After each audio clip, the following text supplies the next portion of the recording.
Well, what am I going to do with this girl, right? Like, what am I going to do, right?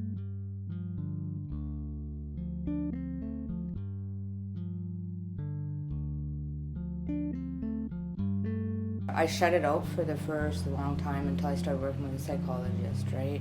And then I was reading the transcripts, right? And it all started coming back. And, this Annette came into the home, and I sat her down in the chair. I accused her of being a rat. I started punching her out. She still wouldn't admit to being a rat. She had money, she had dope. It wasn't about that. I didn't take her money, I didn't take her dope. She is an associate, like we all see each other down on the strip, right? So, but I didn't know her. So she came in. I beat her for hours. Then I beat her with a hammer. I beat her with a screwdriver. I stabbed her 9 times.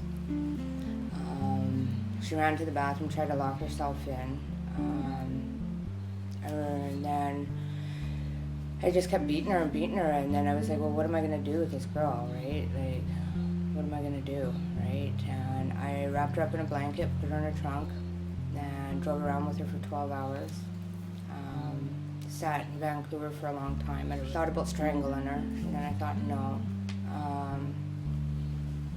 Tried it, and I thought, no, I can't do that. It's horrendous. There's like. So then I went to the New West Quay. Well, she escaped twice from the vehicle actually, and I chased her down, put her back. I went to New West Quay, put some rocks around her, and threw her in the river alive as she was saying, "God help me, God help me, God help me." Right, and I didn't have a conscience at all. Like I just, right after that was done, I grabbed some beer, drank some beer, went back to the House of Horrors. Was gonna go to sleep, but another lady came in and said she needed some help. Somebody was bugging her, so I went down there, punched that person out, and then I went back and I went to sleep.